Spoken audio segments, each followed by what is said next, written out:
એક બાજુ સધી અમીર ના વાટે મળી ઓ દીકરા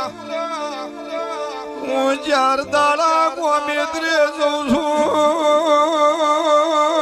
પારકણ થી તેડું આવે તો અમીર તમે પારકણ નો જાતા હાચો ભાઈ હાચો ઉત્તર દક્ષિણ જોયું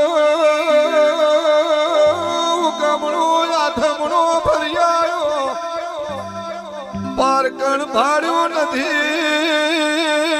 તમે મારી ચંદ્યા નો કરો તેડું આવશે તો જ્યાવણો નીરો કોકના કભા વાસ્યો હોય એ દાડા અમીર ને મોચીએ વાસ્યો હતી બનાવીએ